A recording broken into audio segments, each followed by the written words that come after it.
여러분 안녕하세요.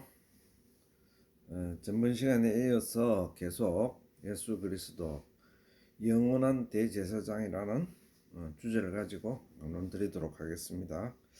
먼저 주님 앞에 기도드리겠습니다.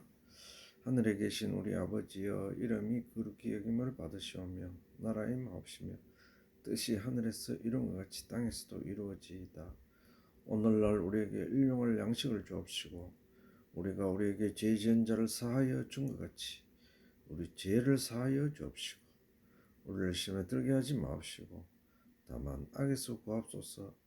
대개 나라와 권세와 영광이 아버지께 영원히 있사옵나이다. 아멘. 전번 시간에 이어서 예수 그리스도 영원한 대제사장이란 제목으로 강론 드리도록 하겠습니다. 본문 말씀 봉독하겠습니다. 히브리 6장 2절 말씀입니다. 세례들과 안수와 죽은 자의 부활과 영원한 심판에 관한 교훈의 틀을 다시 닦지 말고 완전한 데 나아갈지어다.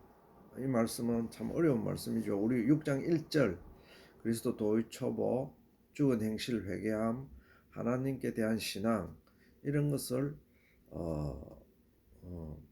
하는 그런 것을 그리스도 도의 초보에 의거해서 하는 그러한 모든 일들이 우리가 버려야 할 것이다, 고쳐야 할 것이다, 이렇게 말씀드렸습니다. 오늘 6장 2절에 대해서 말씀드리도록 하겠습니다. 세례들과 안수와 죽은 자의 부활과 영원한 심판에 관한 교훈의 틀을 다시 닦지 말고 완전한 데 나아갈지어다. 우리 세례, 안수, 부활, 영원한 심판, 이것은 그리스도교의 핵심 교리 중에 하나이죠. 그런데 이에 관한 교훈의 틀을 다시 닦지 말고 더 완전한데 온전한 걸로 나가라, 이렇게 말씀하셨습니다. 그래서 여기에 대해서 우리가 공부해 보도록 하겠습니다. 예수님이 이 땅에 계실 적에 바리새인, 사두개인, 서기관, 제사장 등 종교 지도자들을 늘 책망하셨습니다. 주님은 이 땅에 계셨을 적에 백성은 불쌍히 여겼습니다. 무지하고 가난하고 몰라서 주님을 몰라봐도 주님께서는 그들을 늘 불쌍히 여기셨습니다. 그러나 예수님이 가장 책망받은 사람 종류들은 종교 지도자들이죠. 즉 하나님을 섬긴다 하는 자들, 하나님을 안다 하는 자들, 그리고 백성들의 지도자가 되어 있는 대제사장들, 제사장들, 그들을 가르치는 바리새인들, 또 사두개인들, 서기관들, 이런 사람들을 주님은 독사의 자식들이라 이렇게 말씀하셨습니다. 아주 무서운 말씀이죠. 너희들은 마귀 사탄의 새끼들이다, 마귀 사탄의 자녀들이다, 이렇게 말씀한 것입니다. 이 같은 사실은 깊은 묵상이 필요한 사실입니다. 그들은 늘 하나님을 섬기고 기도하고 성경도 많이 읽고 또 백성들에게 하나님을 전파하는 그런 사명을 가진 사람들인데 왜 그들에게 주님이 책망하셨을까요? 참 이게 어렵죠. 그런데 우리 주님은 왜 그들을 늘 책망하셨을까요? 그 해답은 율법 속에 있습니다. 지금 우리가 율법을 그리스도의 초보, 그리스도교 그 말씀의 초보라고 결론을 내놨죠. 그 히브리 10장 이후에. 그래서 그것을 이 히브리 6장 1절에서 3절 말씀에도 똑같이 대입되는 말씀입니다. 그 해답은 율법 속에 있습니다. 메시아가 오셨음에도 불구하고 율법을 붙들고 있다면 은혜의 지팡이가 뱀으로 변할 수 있음을 깨달아야 합니다. 진작 예수님이 메시아로 이 땅에 오셨는데 율법 속에 있으면은 참이신 예수님을 볼 수 없고 깨달을 수 없고 또 느낄 수 없습니다. 그것이 율법의 가장 큰 문제입니다. 왜? 그 율법의 그 모형, 그 털 속에서 깨고 나와, 알 속에서 깨고 나와야 되는데 그게 안주하고 있다면 참이 오신 것을 못 본다 이거죠. 못 보는 건 좋은데 도리어 핍박하고 조롱하고 채찍질하고 창으로 찔러서 예수님을 죽이게 되는 그러한 당사자들이 되는 것입니다. 그것은 지금도 마찬가지입니다. 지금도 마찬가지니까 이 내용은 우리들이 참 중요하게 생각하고 꼭 기억해야 될 사항입니다. 이 같은 사실은 깊은 묵상이 필요한 사항입니다. 늘 하나님을 섬기고 기도하고 성경을 많이 읽는 그들에게는 주님의 책망을 받아들이기 어려웠습니다. 예, 주님이 하신 말씀은 그들의 귀에 들리지 않습니다. 그들은 주님이 미워졌습니다.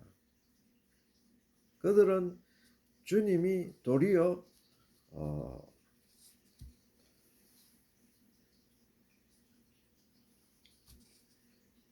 그들의 말하자면은 섬기는 하나님의 그 섬기는 회방하는 회방꾼, 신성 모독자 뭐 이렇게 결론이 이루어져서 그들은 주님의 대적자가 다 된 것입니다.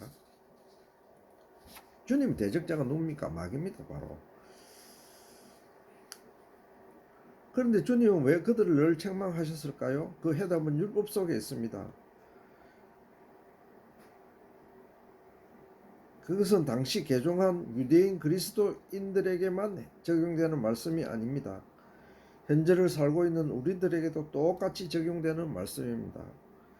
개신교, 천주교, 정교회 그리고 수많은 파들, 셀 수도 없이 일어나는 이단들, 이 모든 것들이 그들과 우리들이 복음 속에 있지 못하고 율법 속에 있기 때문입니다.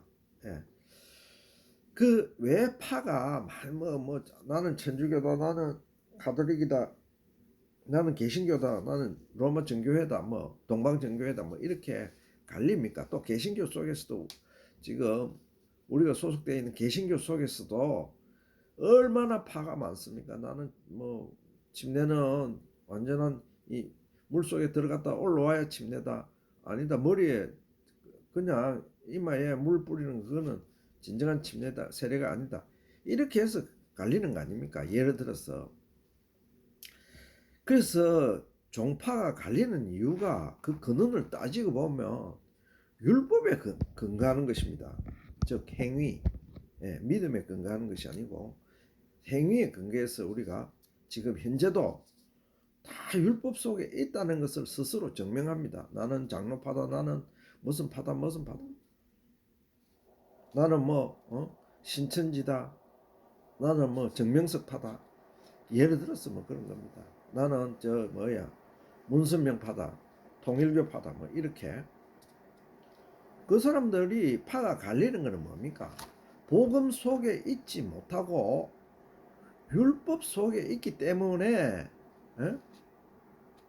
그렇게 갈리는 것입니다. 알고 보면은 세례, 안수, 부활, 심판 등 모두가 중요하고 신앙생활에서 반드시 알아야 되는 말씀입니다. 그러나 성경 말씀은 그것에 관한 교훈의 틀을 다시 닦지 말고 온전한 대로 나아가라 이렇게 말씀하셨습니다. 세례는 물로 씻음을 받는 의식입니다. 구약시대 모세의 율법에는 별도의 세례 의식은 사람에게 주는 세례 의식은 별도로 없었습니다. 다만 제물을 제단에 드리기 전에 정결한 물에 씻음으로 죄를 씻는 자는 예표적 성격을 나타내고 있었습니다. 그것이 이제 그 신약 시대에 이르러서는 그것이 사람에게 씻음을 주는 그런 그 예표로서 세례를 하게 되었습니다. 다만 제물을 세례는 다만 제물을 제단에 드리기 전에 정결한 물에 씻음으로 죄를 씻는다는 예표적인 성격을 가지고 있었고, 엘리사에게 나만이 나가서 문둥병 치료를 받을 때 요단강에서 씻기를 명함으로 실제로 그것은 세례를 베푼 사례입니다. 그죠? 물속에 들어갔다 나와서 이 문둥병의 나음을 얻어라 이렇게 한 거는, 말하자면 그거는 세례를 예표한 것이다 이렇게 볼 수 있습니다. 예수님이 세례 요한으로부터 요단강에서 세례를 받으심으로 이미 이스라엘에서는 죄를 씻거나 유대교로 개종하거나 새로운 사역을 시작할 때 세례를 받았음을 알 수 있습니다. 예수님 자신도 그 구약의 마침으로 또 새로운 사역, 메시아로서의 사역을 시작할 때 침례자 요한, 세례 요한으로부터 세례를 요단강가에서 받았습니다. 그래서 하늘에서 음성이 들렸죠. 신약시대에는 개종한 유대인 그리스도뿐만 아니라 이방인 그리스도인 모두가 세례를 받았습니다. 그 중 한 명인 이디오피아 여왕 간다게의 고위 관료인 내시가 광야에서 빌립 사도로부터 세례를 받았습니다. 그래서 이 세례 의식 자체는 아주 중요한 표지요. 구원을 베드로전서에 말씀하기를 구원을 하는 표다 이렇게, 네가 구원을 받은 표다 이렇게 말씀드렸습니다. 베드로전서 3장 21절 말씀을 읽겠습니다. 물은 예수 그리스도께서 부활하심으로 말미암아 이제 너희를 구원하는 편이 곧 세례라. 이는 육체의 더러운 것을 제하여 버림이 아니요 하나님을 향한 선한 양심의 강군이라. 이 말씀은 물 자체, 물은 세례라 이래 말씀을 하시고, 그 세례 자체는 너희를 구원하는 표식이다, 표다 이렇게 말씀했습니다. 그 세례의 의미는 육체의 더러운 것, 즉 육체의 때를 씻는 것이 아니고 육체의 더러운 것을 제하여 버리면 안 된다는 거예요. 육체에 뭐가 묻어서 육체를 씻어서 물에 들어갔다 나오는 것이 아니요 하나님을 향한 너희의 선한 양심의 강군이라. 이 표가 뭔가 하니까 하나님께서 우리의 구원을 이루어 주셨기 때문에 하나님께 내 양심을, 내 마음을 새롭게 태어났잖아요. 이제 새롭게 태어났으므로 그것을 강구하는 표다, 강구하는 의식이다 이렇게 정의해 놨습니다. 그게 세례의 내용이고요. 안수는 제사 드릴 제물이 제사장이나 양이나 염소의 머리에 손을 얹고 기도를 시작함으로써 시작되었습니다. 율법에 우리 안수가 뭐 언제부터 시작되었는지 정확하게는 알 수가 없습니다.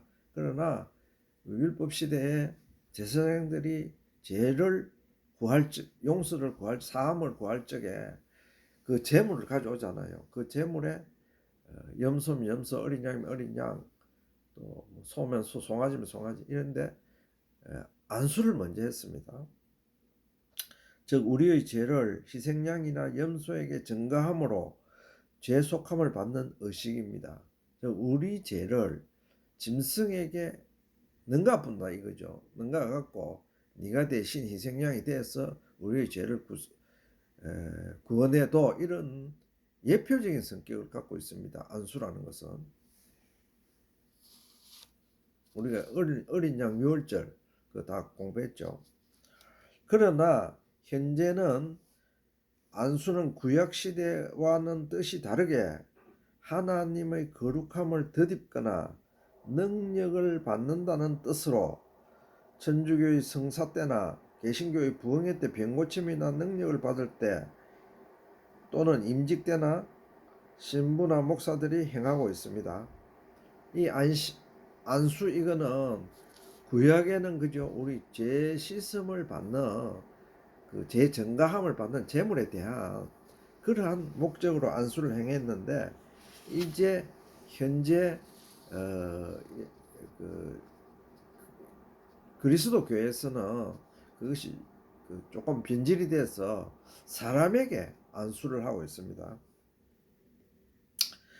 또 부활은 구약 시대에 부활이 없다는 사두개인 파와 부활이 있다는 바리새인 파로 견해가 나누어졌으며 이 신약 시대에는 개신교나 천주교나 다 부활 신앙에 대해서는 다른 의견은 없습니다. 이견이 없습니다. 그죠?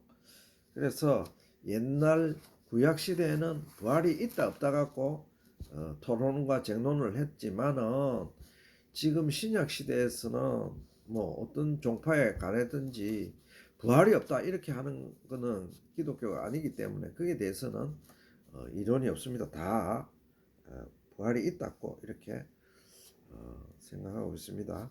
심판에 대하여는 죽은 후 하나님 앞에 심판을 받는 것이라는 데는 별반 다른 이유가 없습니다. 예. 그런데 이게 다 맞는 내용 아닙니까? 그죠?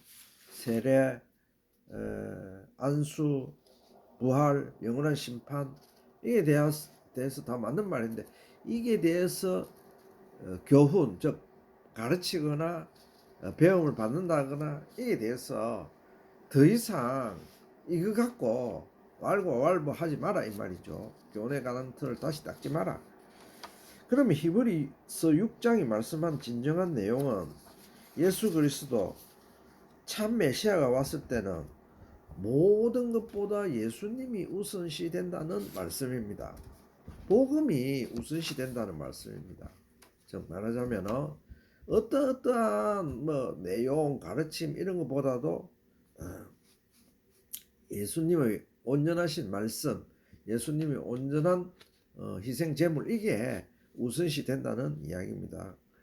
세례, 안수, 부활, 심판 등 이러한 것들에 대한 논쟁이나 토론, 성경 공부 등 모든 것은 초보 신앙에 불과합니다. 예.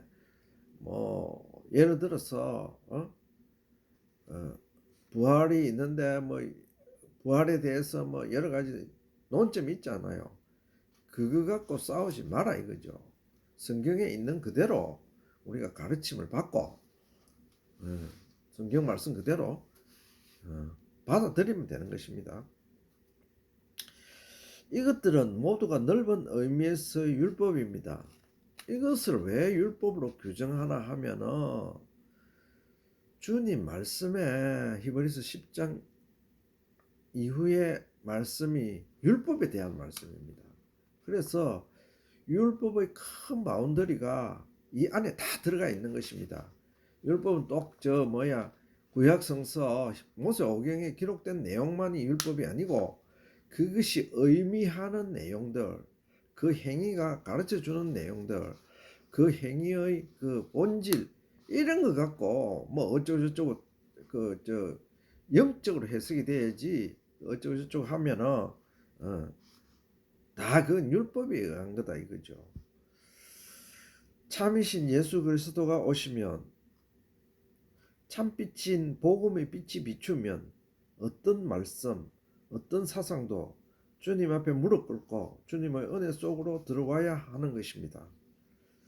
더 높은 차원에서의 말씀은 이러한 모두가 초보 신앙이며 완전한 것은 오직 예수 그리스도와 하나가 되는 것입니다. 예수 그리스도로 받은 하늘의 은사, 성령의 참여함, 하나님의 선하신 말씀, 내세의 능력은 모두 예수 그리스도 안에 있는 것입니다. 복음의 능력을 맛보고 타락하면, 즉 복음은 능치 못하심이 없기에 여기에 조건을 붙이는 것은 주님의 십자가를 욕보이는 것이기 때문에 회개할 기회를 얻지 못한다고 말씀하고 있습니다. 예, 하나님 말씀은 주님을 욕보이면은 그것은 우리 성령을 욕보면 다시 회개할 기회를 못 얻는다 했죠. 성령은 주님의 영이십니다. 즉 주님의 영이시기 때문에 주님의 마음, 주님의 말씀이기 때문에 그것을 욕보인다면은 이것은 갈 때까지 가는 겁니다. 말하자면은. 그래서 다시 회개할 기회를 줘야 우리가 구원을 받을 수 있는 그걸 주는데, 회개할 기회가 없이 되는 자는 참 불행한 자죠. 그래서 주님의 그 말하자면은 주님의 말씀, 주님을 어떻게 하면은 그것은 뭐 신앙이 아니고 그때부터는 마귀로 돌아서는 것입니다.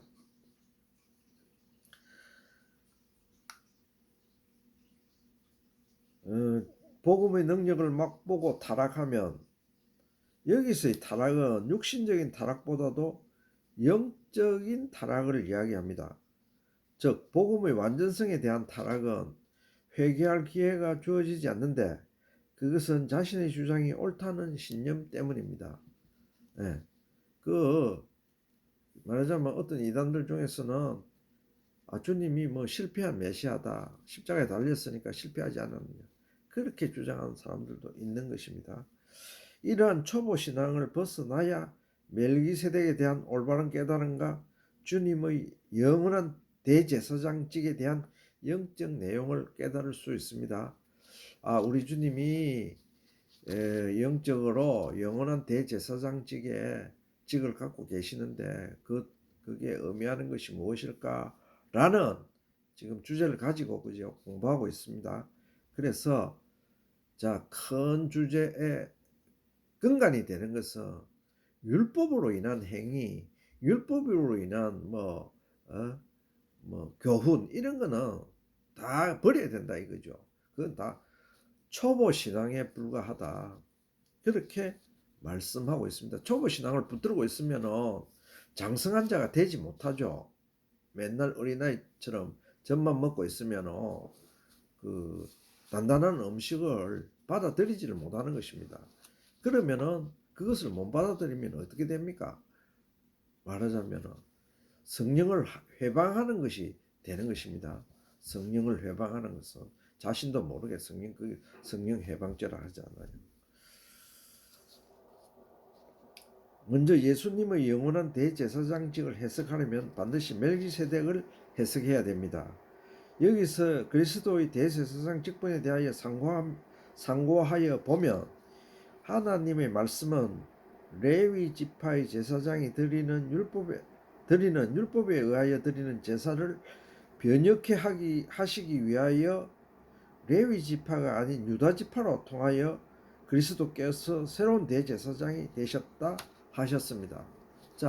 원래 율법에 의하면은 대제사장직이나 제사장직은 레위 지파만 하나님께서 해라 이렇게 말씀해 놨습니다. 그래서 그 모세 오경 이후에, 출애굽 이후에 이스라엘 역사가 끝날 때까지 모든 대제사장들은 이 말씀에 의해서 아론 지파, 즉 레위 지파에 의해서 행해졌습니다. 태어난 사람들만 이 제사장 직분을 맡았습니다. 그거는 왜? 율법에 그렇게 하나님이 말씀해 나셨기 때문에 그랬습니다.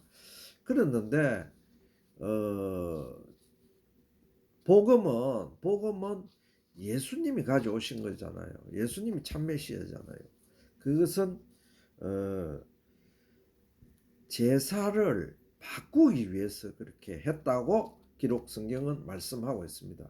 변혁은 바꿔본다 이거죠. 그러니까 아론이 드리는 제사는 맨날 드려야 된다 이거죠. 맨날 짐승과 희생, 피로, 제단이 맨날 피로 물들게 이렇게 했는데, 주님은 자신의 몸으로 한 번 드리니까 더 이상 제사가 필요 없다 이렇게 했습니다. 그래서 그것을 변혁이라 이렇게 이야기합니다. 바꿔본다 이거죠. 제사장 직을 바꿔봅니다. 아론이 갖고 있던 직을 예수님으로 바꿨다 이거죠. 그 내용이 히브리 7장 11절 말씀입니다. 여기서 변혁이라는 말씀은 하나님께서 이미 율법에 의한 제사를 폐하시고 예수님을 통한 제사로 바꾸시겠다는 결정을 하신 것입니다. 예, 예수님이 유다 지파에서부터 태어날 때, 예, 유다 지파는 제사장 지파가 아니죠. 그래서 원래는 율법에 따라 하면은 그건 엉터리다 이렇게 말할 수 있는데, 그건 성경에 말씀하시기를 그건 하나님께서 제사를 변혁시키기 위해서, 바꾸기 위해서 그렇게 하셨다 이랬습니다. 왜냐하면 하나님의 섭리는 주님을 영원 무궁 세상에서 대제사장으로 삼으심이십니다. 이제 앞으로 영원한 대제사장 잠깐 언급했죠. 이 결론부터 이야기하면은 영원한 대제사장이라는 걸 forever 영원히 한다 이런 뜻을 가지고 있기보다는 only란 뜻으로 가지고 해석해야 된다 이 말씀을 내가 한번 드렸죠. 영원한 제사장, 영원한 제사, 제사도 영원한 제사라는 건 뭡니까? 매 드린다, 영원히 드린다 이런 뜻이 아니죠. 한 번으로 끝난다 이죠. only 한 번, 단 한 번. 그러니까 주님은 영원한 제사장이다 하면은 주님 외에는 제사장이 이제 없다 이 말입니다.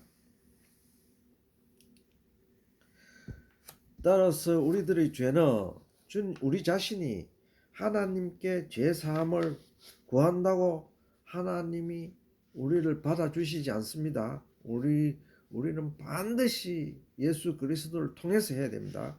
구약 시대에는 대제사장을 통하여 속죄하였고 신약 시대엔 메시아가 이 땅에 임하신 이후에는 오직 예수님만을 통하여 속죄가 이루어지고 있습니다. 그리스도께서 아론 지파가 아닌 유다 지파에서 대제사장 직분을 맡으심은 율법에 의한 즉 육체에 상관된 계명을 쫓지 아니하고 오직 무궁한 생명의 능력을 쫓아낸 것이라고 말씀하고 있습니다. 히브리서 7장 16절 본문 말씀입니다. 그것은 예수님이 대제사장 직분을 맡으신 것은 육체에 상관된 계명 즉 율법에 의해서 한 게 아니고 하나님의 섭리에 의해서 하나님의 섭리를 쫓아서 된 것이라고 즉 하늘에서 하늘 세계에서 이루어진 것이라고 말씀하고 있습니다. 예수님의 대제사장 직분은 율법을 쫓지 않고 하늘의 법을 쫓아낸 것이라고 말씀하고 있습니다. 그래서 예수님이 대제사장이 되신 것은 하늘의 섭리에 의해서 하늘의 뜻에 아버지의 뜻에 의해서 대제사장 직분이 되었습니다. 그리고 그 일은 멜기세덱의 반차를 쫓아낸 것이라고 말씀하셨습니다. 즉 반차라는 것은 그 직위, 반열, 직분 뭐 이런 것을 반차라 이랍니다. 그런데 예수님이 대제사장 된 것은 멜기세덱의 반차를 쫓아낸 것이라고 말씀하고 있습니다. 반차란 반열이란 뜻으로 멜기세덱이 제사장이었으므로 예수님도 그 직분이 같은 대제사장이라는 말씀입니다. 그러면은 멜기세덱이 도대체 누구간데 예수님이 그 반차를 쫓았습니까?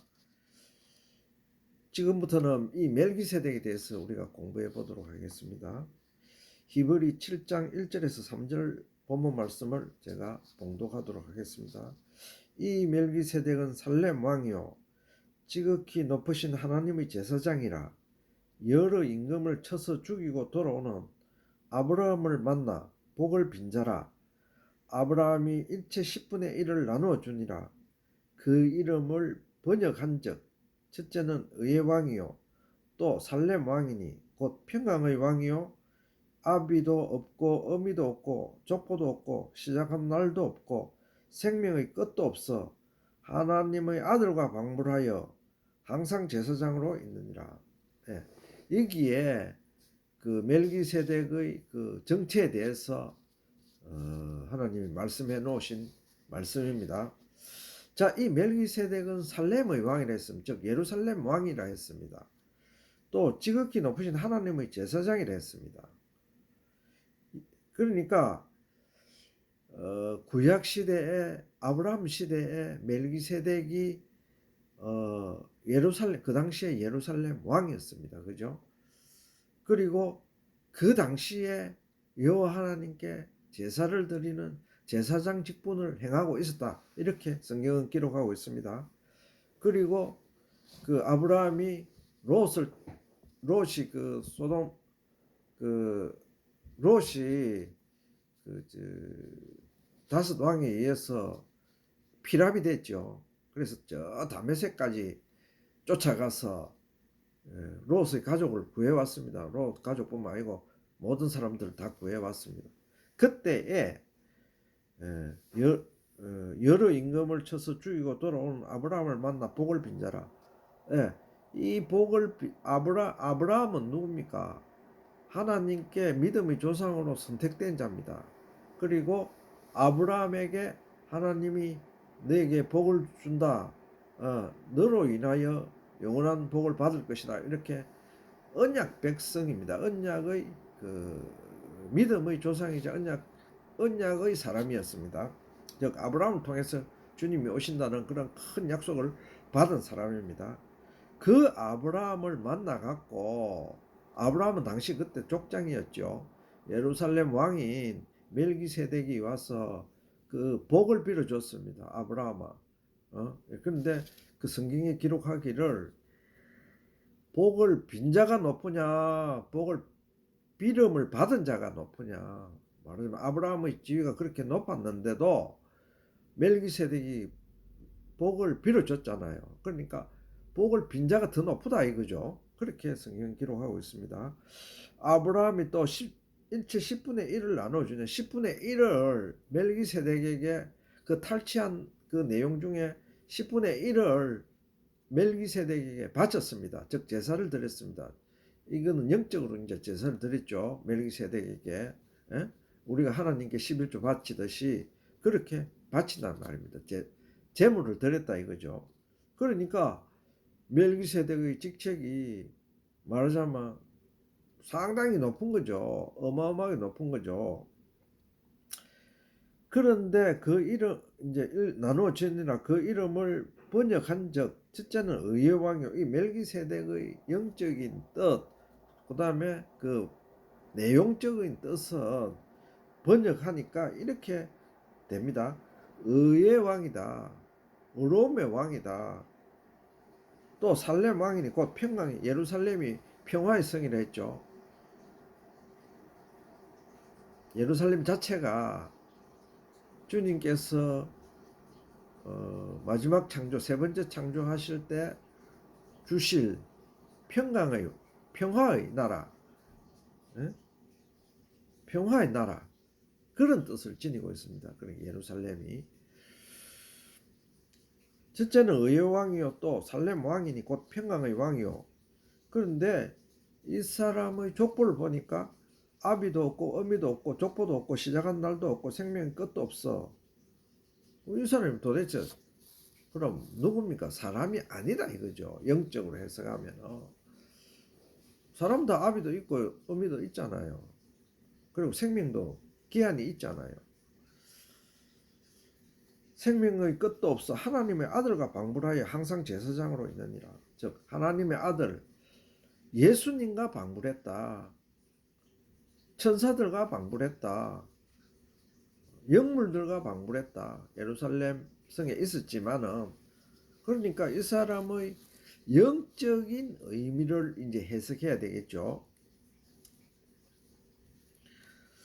그가 어떤 분위기에 주님께서 그 반차를 쫓았으며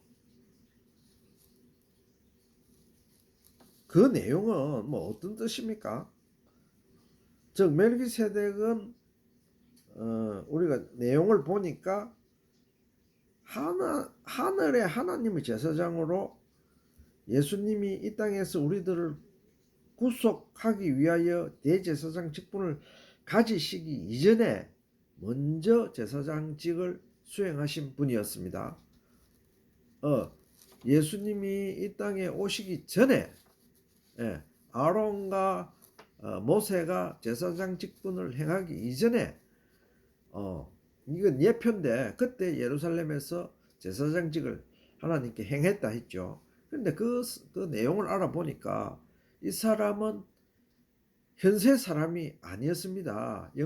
예표적으로는 어떤 사람이 있습니까? 하늘에 속한 사람이었다 이거죠.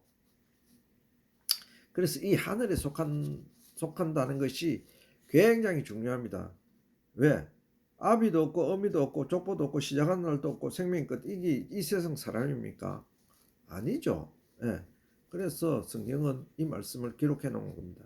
이 사람은 하늘에 속한 하늘의 제사장이었다. 아브라함에게서 멜기세덱은 11조를 받은 분이셨습니다.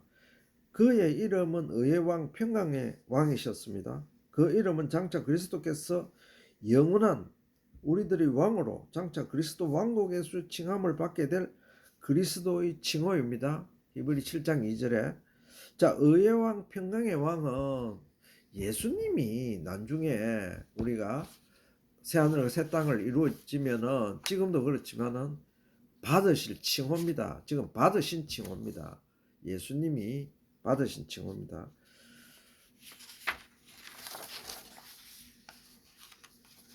창세기에 기록된 멜기세덱은 살렘의 왕으로 아브라함으로부터 11조를 받으신 분입니다. 살렘은 지금의 예루살렘입니다. 그러나 히브리서에 기록된 내용은 멜기세덱의 내력은 그가 사람이 아니고 천사이며 그 직분이 하늘 세계에서 죄를 속하는 제사장 직분임을 말씀하고 있습니다. 왜 하늘 세계에서 지금 그 히브리서 본문 7장 1절에 3절 말씀이 그것을 말씀하고 있는 것입니다. 죄가 존재하는 곳에는 하늘 세계든 땅 세계든 하나님께 제속함을 구하는 제사장이 필요하며 그것은 율법을 통하여 나타내고 있습니다. 자, 율법서에 보면은 죄를 지으면은 하나님께 죄를 속해야 되고 속함을 구해야 되고, 그 구해야 될 때는 제사장이 반드시 필요하다. 이것이 율법서에 나타난 하나님의 법칙이었습니다. 그랬는데 하늘 세계에서도 제사장이 있었다. 이 내용은 뭘 말하는 것입니까? 예, 하늘 세계에서도 죄가 있었고 그 죄를 구하는 사람이 있어야 된다. 영물이 있어야 된다. 그 사람이 멜기세덱이었다. 이런 내용입니다. 자, 사탄은 우리가 창세기를 공부하면서 이미 알았습니다. 사탄은 하나님과 예수 그리스도를 대적함으로 죄를 범하였고, 그로 인하여 그를 따르던 수많은 천사들이 심판을 받아 무저갱에 던져졌고 하늘 세계가 죄로 더럽혀졌습니다. 첫째 영계가. 따라서 이 영계의 죄를 속하기 위해서는 멜기세덱이 제사장이 되었고, 천사들의 죄를 속함을 강구하는 제사장이었습니다. 예, 멜기세덱의 직분이 영계에서는. 이번 시간에는 요거로 마치고 다음 시간에 계속해서 예수 그리스도 영원한 대제사장에 대해서 우리가 공부하도록 하겠습니다. 그러면 여러분 안녕히 계십시오.